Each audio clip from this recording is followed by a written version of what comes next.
Boa noite a todos.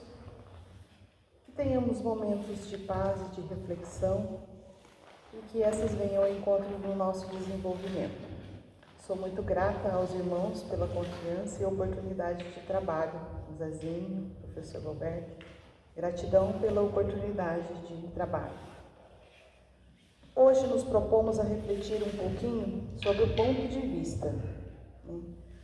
Ponto de vista, vamos buscar a definição para em seguida então entrarmos na reflexão, na visão espírita, que nós vamos fazer nesta noite. O que é ponto de vista? É uma atitude ou uma maneira específica pela qual uma pessoa pensa sobre algo. É uma opinião própria, um modo particular de entender, julgar ou perceber alguma coisa. Então, o ponto de vista é algo muito particular de cada um de nós, Cada um de nós temos uma visão sobre, às vezes, a mesma coisa, a mesma situação.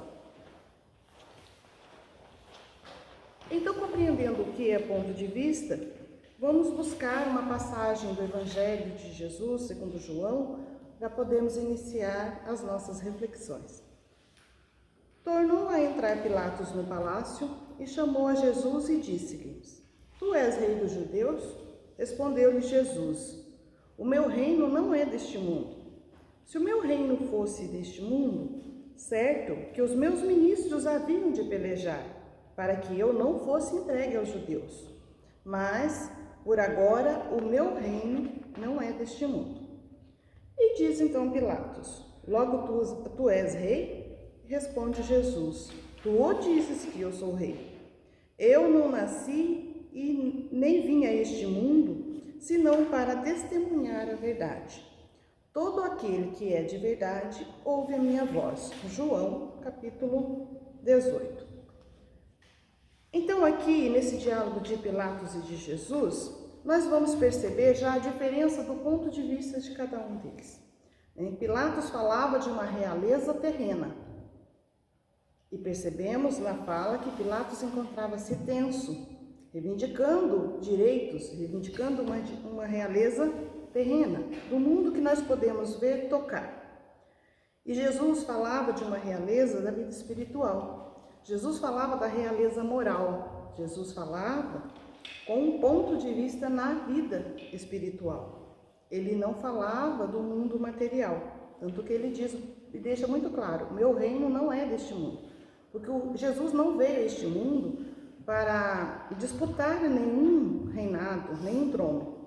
Ele vem para testemunhar a sua realeza nas questões morais e espirituais.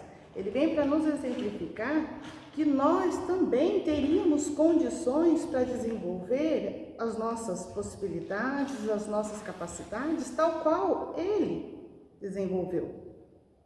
Então, a realeza do Cristo era essa, uma realeza moral, uma realeza de virtudes. E ele vem para nos mostrar a verdade. Verdades tão fortes que até hoje, mais de 2000 anos, estão vivas nos nossos pensamentos, estão vivas aí na história. Os judeus, eles tinham uma ideia da vida futura, mas a vida futura dos judeus, ela era muito vaga, ela era muito incerta. Porque a ideia de vida futura que eles tinham, eles acreditavam que os anjos eram criaturas privilegiadas por Deus, que foram criados já puros e perfeitos. Então já é uma ideia bem equivocada, Eles acreditavam também que o não cumprimento das leis de Deus gerava castigo. E o cumprimento das leis de Deus gerava benefícios, gerava recompensas de bens aqui na terra. Então, quando eles venciam numa luta, numa disputa, os seus adversários, eles acreditavam que era Deus que estava capacitando-os, que estava premiando-os com a vitória. Eles acreditavam também na vitória sobre seus inimigos, na supremacia da sua nação. E quando eles eram acometidos por uma decepção, por digamos assim, algo que não deu certo, um revés negativo, eles jogavam a culpa como se alguém daquele povo não estivesse cumprindo com as leis de Deus. Então, eles enxergavam as derrotas, as dificuldades como castigo. que nós sabemos, né? Jesus vem nos mostrar que Deus não castiga. Jesus nos mostra um Deus, um Criador, que é bondade, que é misericórdia, que é oportunidade e é amor. E eles acreditavam nesse Deus, então, que castigava, que punia. Então, eles seguiam algumas regras, mas era ali algo imposto. Porque se eles não seguissem, acreditavam eles que seriam punidos, que seriam castigados, né? Então vem Jesus, né? Jesus traz a ideia da vida futura. Mas da mesma forma que Moisés não disse tudo ao povo quando vem para trazer alguns ensinamentos, a educação, a disciplina àquele povo, Jesus vem falando, traz a ideia da vida futura, mas ele também não fala muito às claras, porque a humanidade naquele momento também não estava pronta para receber as verdades, da mesma forma que na época de Moisés o povo não estava pronto para todos os ensinamentos. Então Jesus fala da vida futura como um princípio, como uma lei natural, da qual ninguém poderia escapar. Ele não é muito claro, nós vemos ali na passagem que ele fala aquele que é da verdade e compreende a verdade. Ele não especifica, ele não esclarece muito, ele fala nas entrelinhas. Por quê? Porque as pessoas não estavam prontas para compreender. Então, para a grande maioria da humanidade, ficou a ideia de vida futura muito vaga, né? Ficou apenas como uma crença. A pessoa crê porque alguém disse, porque alguém falou, não porque ela tem a convicção da vida futura, né? Então, sem certeza absoluta, gera um prejuízo muito grande para o desenvolvimento da criatura. Por isso que nós vemos tantas dúvidas, por isso nós vemos, né, tantas dificuldades, tantas deficiências no ser humano.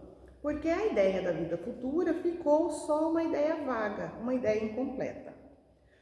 A humanidade mais madura, mais compreensiva, surge então o Espiritismo em meados do século XIX, por volta de 1857. Então o Espiritismo, o que ele vem nos trazer? Através da comunicabilidade dos espíritos, através dos médiuns, traz as informações do mundo espiritual de uma forma muito clara. E Allan Kardec começa então a analisar e pesquisar e comparar essas comunicações dos espíritos. Sempre existiu comunicação dos espíritos com o mundo corpóreo, sempre existiu a mediunidade, mas neste século há uma organização, há então manifestações organizadas em vários pontos do nosso planeta. E Allan Kardec é convidado a organizar essas informações, surgindo ali a doutrina espírita ou o espiritismo, né?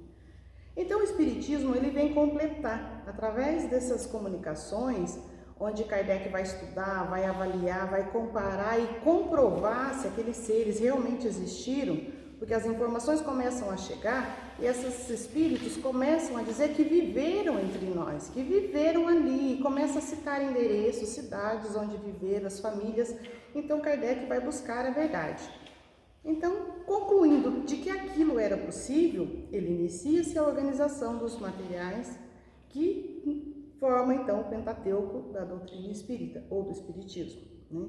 Que são aí as obras que nós conhecemos: o Livro dos Espíritos, o Evangelho segundo o Espiritismo, o Livro dos Médiuns, né?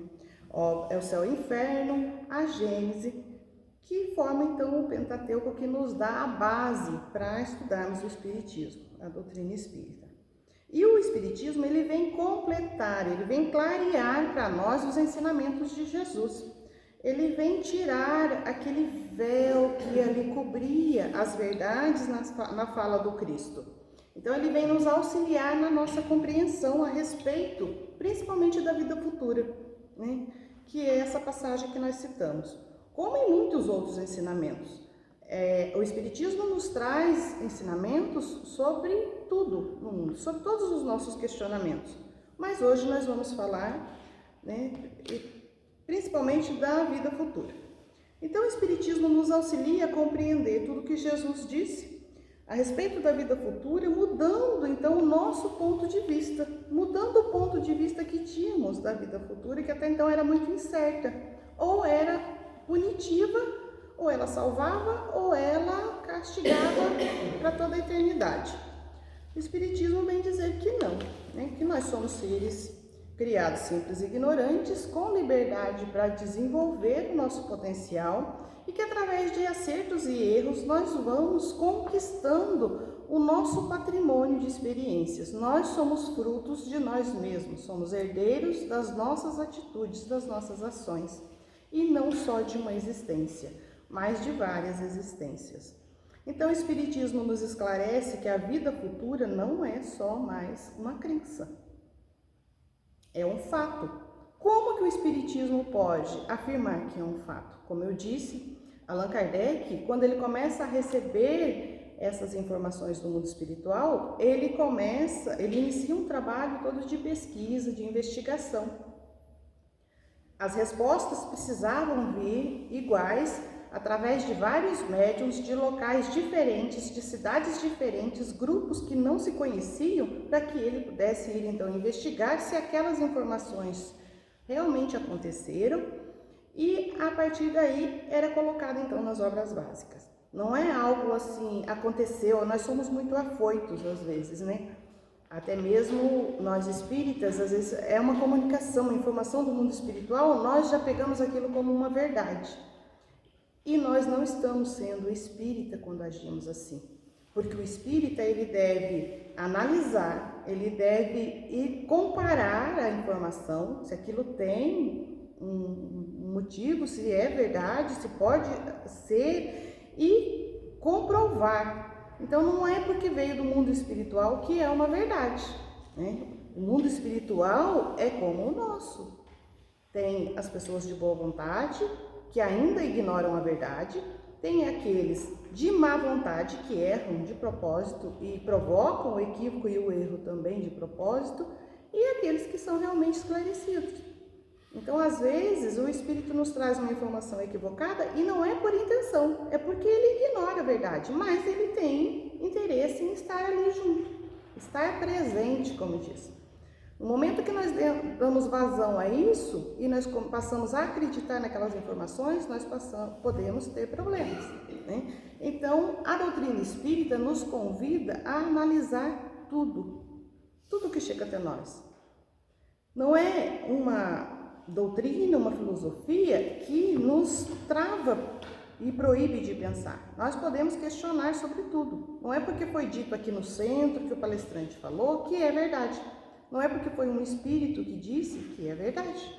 Devemos sempre buscar a razão das coisas, devemos sempre duvidar, questionar. É isso que nos impulsiona para crescer e desenvolver.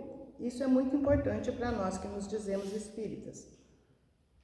Então, nós podemos dizer que é fato que o Espiritismo traz para nós a afirmativa a respeito da vida futura, a importância da vida futura, porque foi feito todo esse trabalho. Então, de análise, de comparação, né, e comprovação através de Kardec e os médiuns que o auxiliaram, através das comunicações com os espíritos. E nós podemos ver e estudar mais sobre isso no livro Céu e Inferno. A segunda parte traz ali muitos relatos dos nossos irmãos que estão no mundo espiritual, contando o seu estado, como eles se encontram, e contando também, avaliando, analisando o que eles fizeram quando encarnados.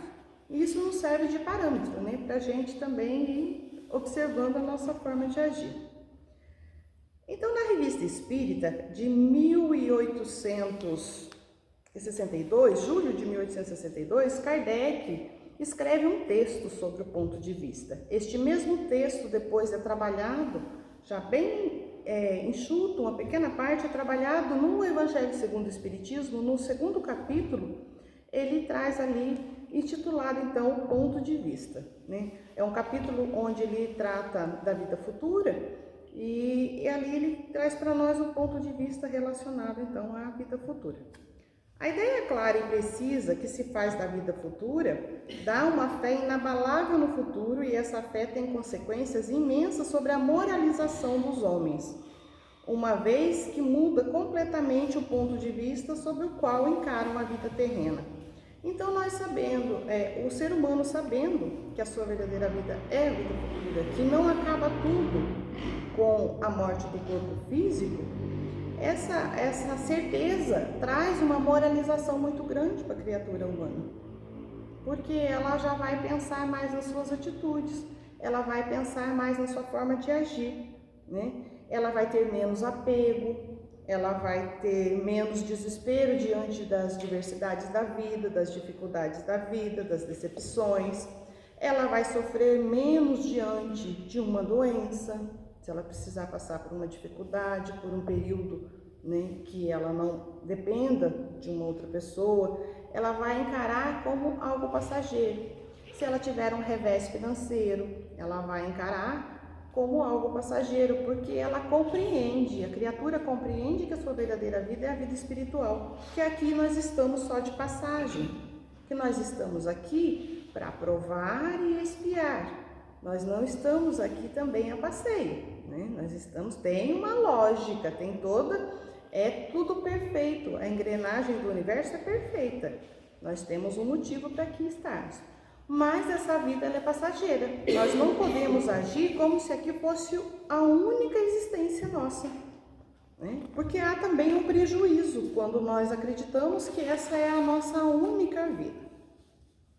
Pela simples dúvida da vida futura, o homem refere todos os seus pensamentos sobre a vida terrestre, incerto do futuro, dá tudo ao presente e não entrevendo bem mais precioso que os da terra.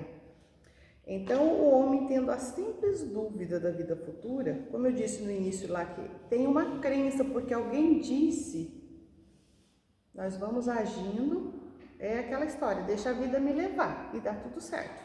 E nós sabemos que não é assim. Muitos dos conflitos que nós assistimos hoje, que nós vemos a humanidade passar, muitos dos sofrimentos da humanidade é devido a essa visão limitada que nós temos, né? É essa dúvida de uma vida futura. Será que realmente existe? Ah, mas se não existe, eu vou fazer tudo o que eu tenho direito. Eu vou viver a vida da melhor forma possível. Mas isso nos torna criaturas imprevisíveis. Isso nos torna seres orgulhosos, seres vaidosos, né? Nós vamos cometer excessos. Nós vamos cometer excessos que comprometem a nossa saúde. Nós vamos cometer excessos que prejudicam o nosso semelhante. Porque nós cremos que temos que fazer todo o possível e curtir a vida ao máximo, porque ela acabará assim que a máquina física de se desligar, né? Então nós empenhamos todos os nossos esforços para alcançar êxito aqui. É aquela história do ser, né? Eu preciso ser ou ter coisas. E a maioria de nós ainda neste mundo estamos atrás muito do ter coisas. E essas coisas ficarão aqui, quando encerrar a nossa passagem aqui, tudo que nós nos esforçamos para ganhar em questão material ficará aqui.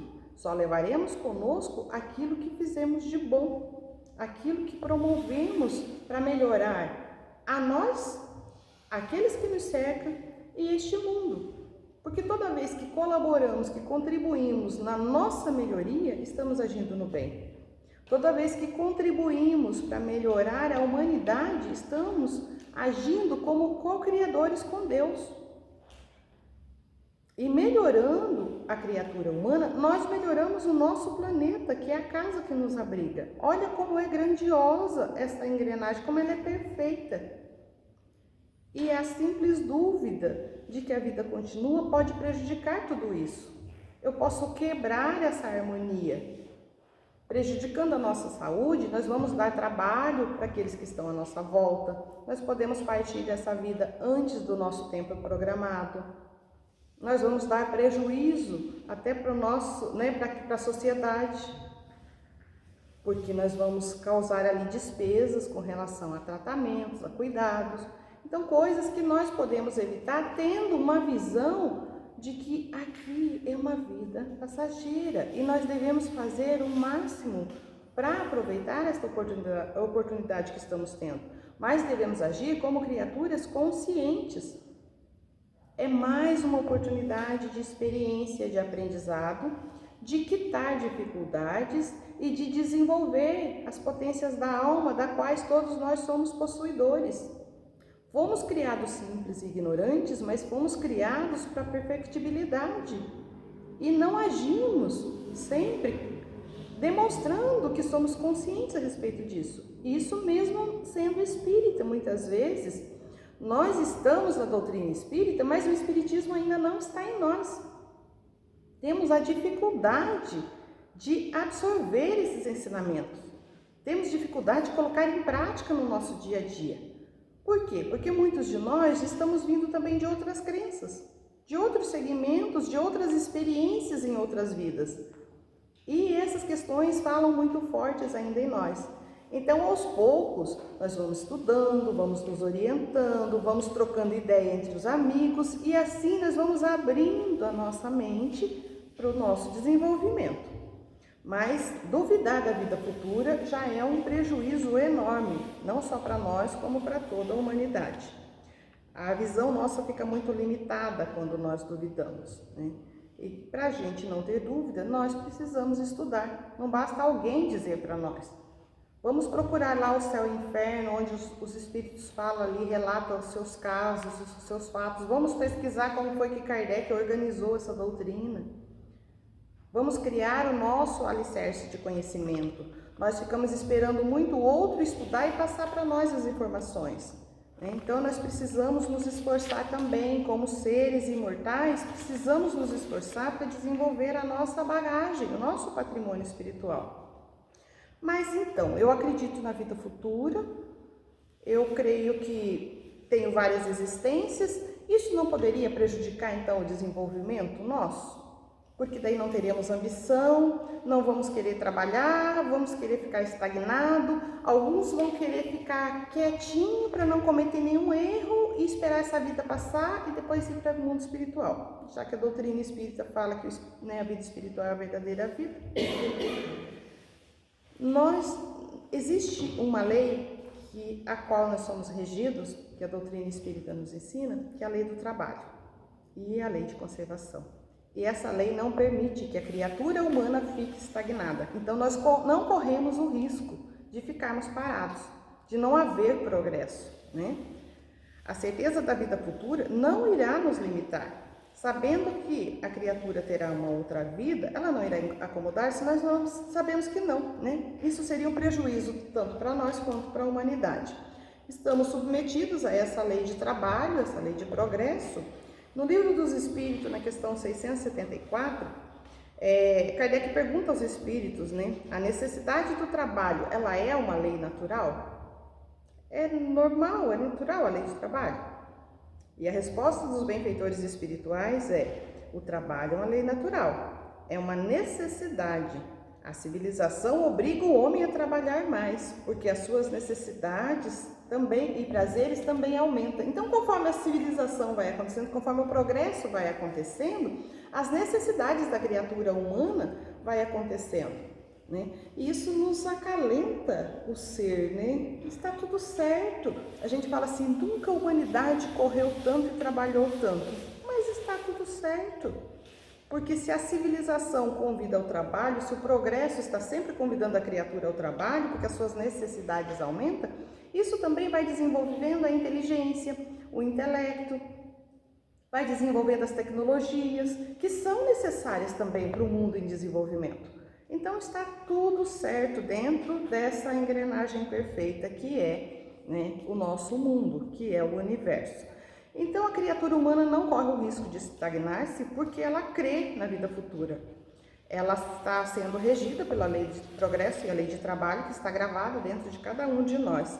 Mas se ainda assim nós insistirmos em ficarmos acomodados, se ainda assim nós insistirmos em cruzar os braços e dizer que vai esperar para uma outra vida, nós temos uma companheira que todos conhecemos, que irá vir e nos dar uma chacoalhada para despertarmos, né? A companheira chamada dor.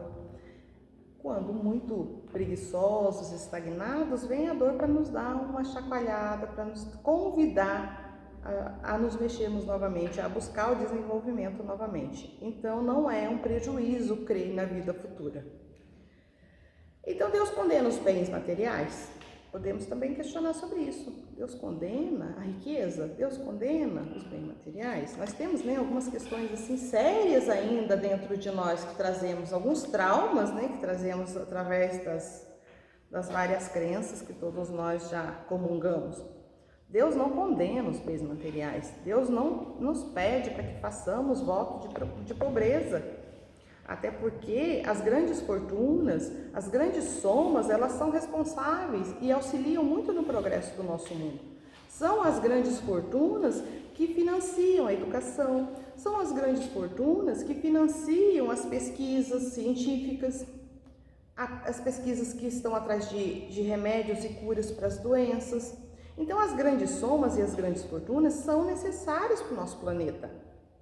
O que se faz necessário é a administração com responsabilidade, porque os bens materiais, eles devem ser utilizados para a melhoria da humanidade. A criatura não pode fazer o uso só para si, esbanjar, cometer desatinos, desperdiçando algo que não é seu. Mesmo que ela trabalhe para adquirir aquilo, tem o seu esforço, mas Deus lhe dá saúde, ela vem numa máquina perfeita que lhe propicia, ela goza de inteligência. Então, tudo aquilo faz parte daquela engrenagem perfeita da qual eu comentei. Então, é para que se dê o retorno também para a sociedade, né? Para que beneficie a humanidade, para que beneficie o nosso planeta. Como eu disse, toda vez que nós progredimos, toda vez que nós melhoramos, toda vez que nós promovemos progresso e desenvolvimento à nossa volta, nós auxiliamos o nosso mundo a ser melhor.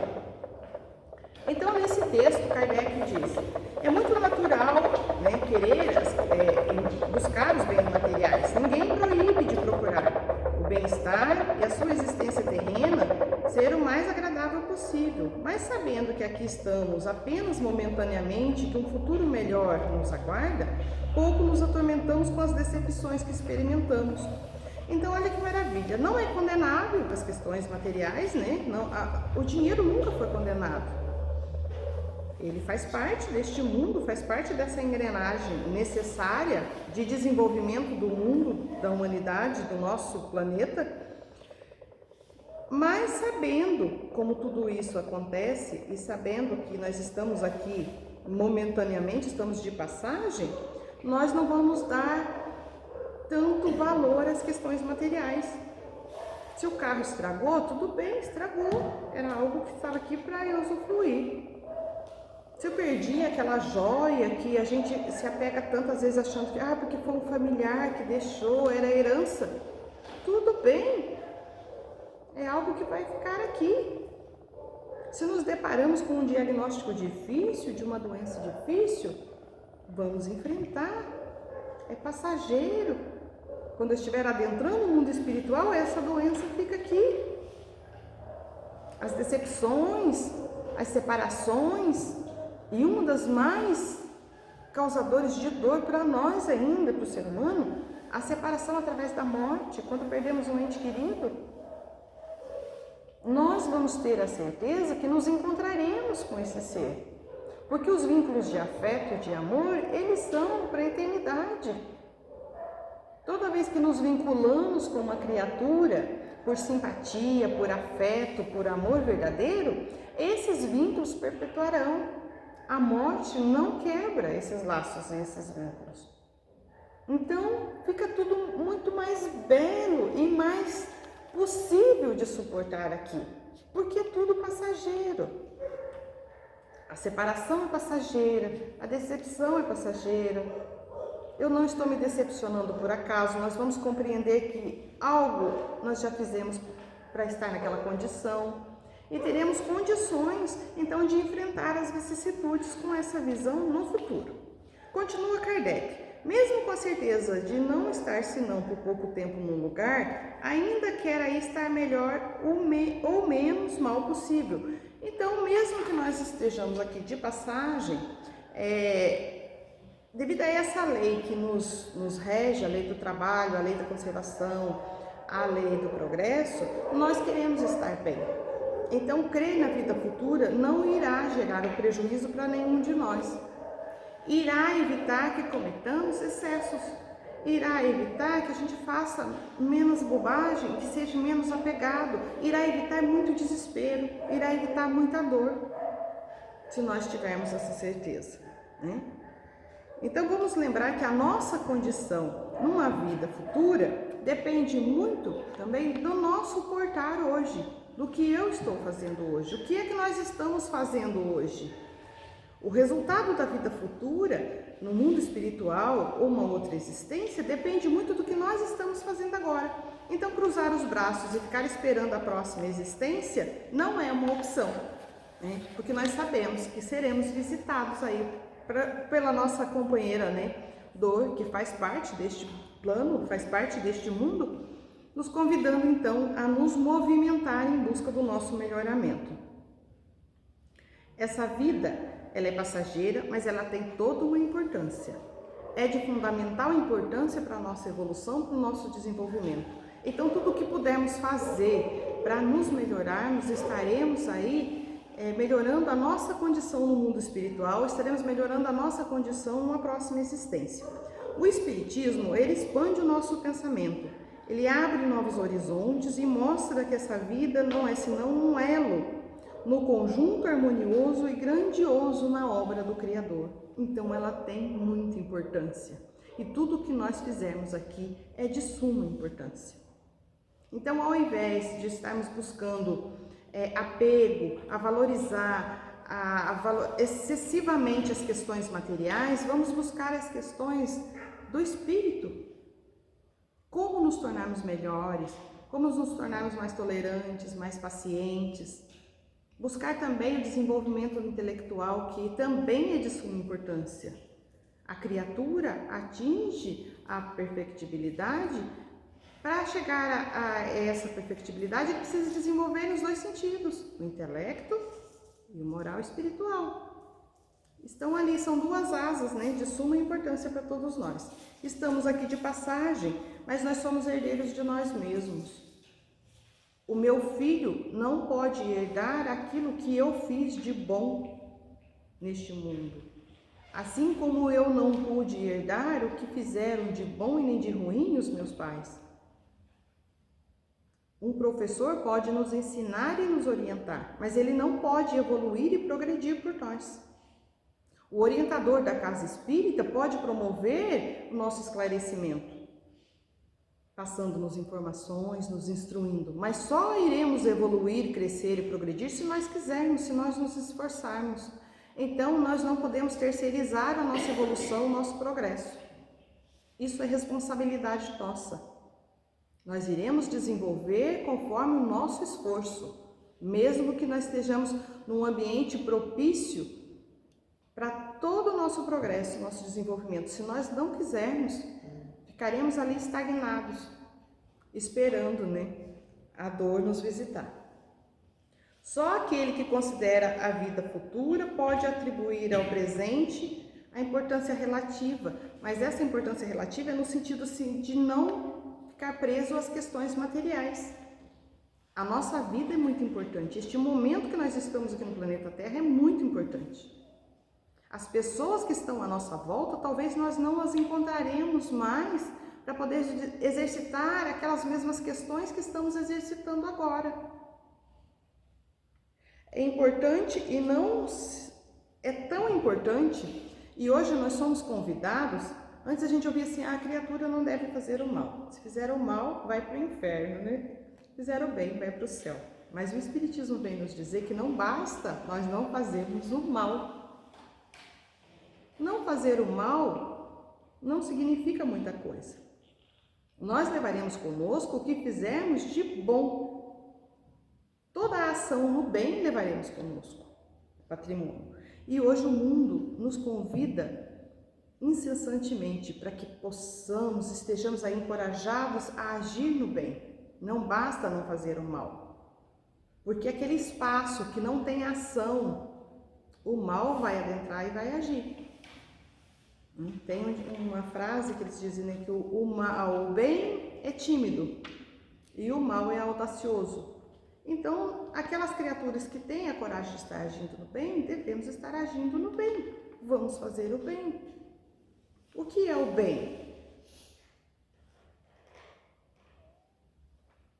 Toda vez que somos convidados a agir no bem, às vezes a gente deixa passar algumas oportunidades, né? Nos acomodamos, mas não basta não fazer o mal. Hoje somos convidados a agir no bem, a sermos solidários, a estender as mãos àqueles que estão à nossa volta, a buscar instrução para nos melhorarmos. E quando fomos convidados a testemunhar sobre as verdades da vida, nós devemos estar ali, confiantes e atuantes. Então não basta só não fazer o mal. Espíritas que experimentais as decepções em pensamento, deixai um instante a terra, subi às regiões do infinito e mirai-as do alto. Vereis então o que serão elas. Então, diante das decepções, das dores, das aflições, vamos buscar sair daquela dificuldade. Vamos buscar sair daquele sentimento de revolta, aquele sentimento de dor, de medo. Vamos buscar olhar a situação do alto, né? Kardec nos convida, vamos olhar do alto a situação, porque daí nós iremos compreender o que se trata aquela situação, né? Aquela aflição, aquela decepção, aquela dor.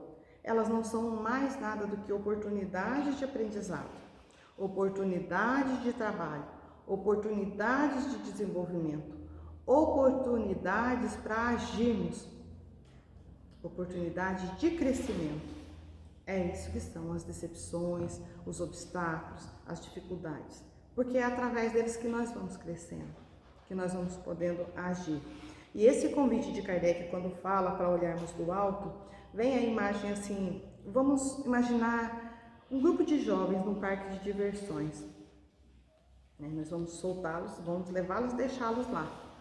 Alguns vão para aqueles brinquedos bem baixinhos, né? E entrar. Outros, uns brinquedos medianos e outros naqueles mais altos. E nós vamos perguntar depois para esse grupo, o que foi que aquele que estava no brinquedo, né, no solo, viu? O que ele percebeu? A visão dele é bem limitada. Ele só pode ver aqueles que estão ali de pé à sua volta, algumas barracas, algumas pessoas. Mas aquele que está num brinquedo um pouco mais alto, ele tem uma visão mais ampla. Ele vai dizer que ele já conseguiu ver mais coisas. Ele viu já uma parte do parque. Ele já viu que adiante tem outros brinquedos, outras barracas, outras situações, outras realidades. E se nós perguntarmos para aquele que foi no brinquedo mais alto, ele vai falar para nós que ele viu todo o parque, toda a situação. Se alguém quiser ir em um outro local, ele vai saber dirigir o caminho, como a pessoa chegar lá. Então, quando nós somos convidados a olhar do alto uma situação, é para que a gente possa ter uma visão mais ampla do todo. Quando estamos dentro do problema, nós não conseguimos olhar com esses olhos. Quando nós estamos envolvidos pelas emoções da contrariedade, do desespero, nós não conseguimos. Então, necessário se faz que a gente se afaste um pouco daquela situação. Procure elevar o pensamento através de uma prece, através de uma meditação, se é isso que proporciona essa condição de calmaria. Algo que nos tira daquele sentimento de desespero e incômodo, para que possamos olhar do alto a situação, para que possamos enxergar os caminhos e as medidas que devemos tomar para buscar amenizar ou solucionar aquele problema. Então, Kardec nos convida a olhar do alto, né? A estar mais atento, porque muitas vezes nós nos deixamos levar pelas nossas emoções, pelas nossas contrariedades, pelas nossas dificuldades, e aí nós não conseguimos avaliar a situação. Muitas vezes a gente costuma dizer assim, não consigo ver saída para essa dificuldade. E é real. Nós temos aquela visão limitada do problema, da situação. Mas quando nos elevamos um pouco, a gente já consegue ter a condição para respirar, fazer uma prece, conversar com a providência divina. Aí mais calmos e mais tranquilos, trocar ideia com alguém que tem um entendimento mais aclarado, e aí temos uma visão completa da situação. para podermos tirar o máximo de proveito das nossas lutas neste mundo, das oportunidades. Porque todos os dias nós temos oportunidade de desenvolver. Todos os dias nós temos oportunidades para crescer. Mas necessário se faz é que possamos fazer investimento em nós e ir mudando nosso ponto de vista com relação a essa existência, com relação a tudo que está neste mundo, à disposição do nosso crescimento espiritual. A visão limitada de que isso aqui é passageiro, a visão limitada de que só se fizer errado vai para o céu, se fizer certo vai para o céu, se fizer errado vai para o inferno, vai ser condenado eternamente ou vai ser castigado. Isso limita a criatura, limita o seu desenvolvimento. Então, que possamos abrir a nossa mente, os nossos pensamentos, para estarmos receptivos a intuições, às contribuições que surgem no nosso caminho. Às vezes nós esperamos vir uma comunicação de um irmão espiritual nos orientando e às vezes não é esse o caminho. As orientações estão aí à nossa disposição, né? As obras espíritas que estão aí estão à nossa disposição para que a gente vá se instruir, criando a nossa base, o nosso fortalecimento, mudando o nosso ponto de vista com relação a este mundo. E interessante que no início desse texto, Kardec coloca, né, que não há quem não tenha notado o quanto as coisas mudam de aspecto, conforme o ponto de vista sob o qual são considerados. Não só se modifica o aspecto, mas também a sua própria importância. Então, todos nós podemos mudar nosso ponto de vista, porque ele estará compatível com a nossa condição evolutiva. Então, nós podemos estar mudando sempre. O ponto de vista é algo que nós podemos estar trabalhando, a forma de enxergar as coisas faz parte do nosso progresso, do nosso desenvolvimento. Conforme nós vamos evoluindo, desenvolvendo, crescendo, vai mudando também o nosso ponto de vista, não só com relação à vida futura, mas em todos os sentidos da nossa vida, em todos os sentidos deste mundo. E isso é de suma importância para nós espíritas, que busquemos esse desenvolvimento, que busquemos aprimorar e trazer isso para que faça parte de nós, a tal ponto que as nossas ações sejam em conformidade com os ensinamentos que essa doutrina nos traz. Que não seja só eu estar no Espiritismo, mas que o Espiritismo esteja nas minhas atitudes, nas minhas ações. Que realmente tenhamos, né, essa forma de enxergar. Estamos de passagem e que somos herdeiros de nós mesmos. Somos nós os responsáveis pelo nosso progresso e nosso desenvolvimento. Somos herdeiros de nós mesmos. Então, que tenhamos força, coragem, né, para fazer esse trabalho, para que possamos dar continuidade à nossa jornada de progresso, desenvolvimento e evolução nessa escola chamada Terra. Agradeço imensamente a oportunidade ao Zezinho, ao professor, né? Muito obrigada pela confiança e pela oportunidade. Que Jesus nos abençoe.